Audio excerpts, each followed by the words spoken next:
দুপুরের খাবার শাক ভাজি, মাছ দিয়ে করলা রান্না করলাম, পাঙ্গাস মাছ। দুপুরে খাচ্ছি। এখন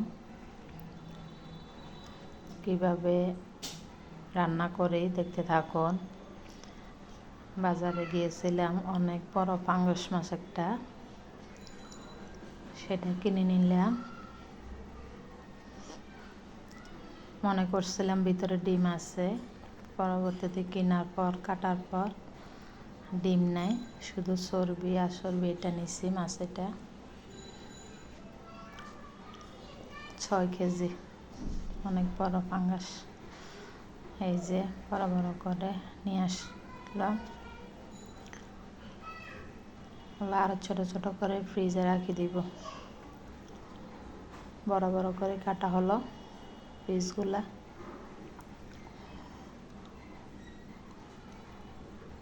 দেখেন মাথাটা অনেক বড়, 2 পিস করা হয়েছে। এগুলা কাটে নিব, ছোট ছোট করে পিস পিস করে নিব সবগুলা। লাল লাল মাছগুলা দেখতে দুপুরে রান্নার জন্য প্রস্তুত। সব কিছু তৈরি করে নিলাম। মাছগুলা ভেজে নিব। এখন হালকা লবণ দিব, হলুদ দিব, হলুদ দিয়ে মেখে নিব।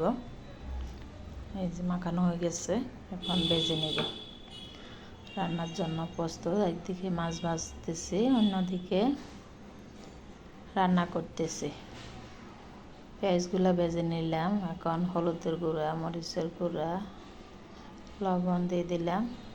হালকা পানি দিব মশলাটা কষানোর জন্য,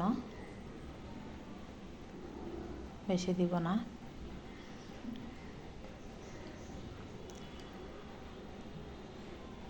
কষানো হয়ে গেছে, করলাটা দিয়ে দিব। ভালোভাবে কষিয়ে নিব করলাটা।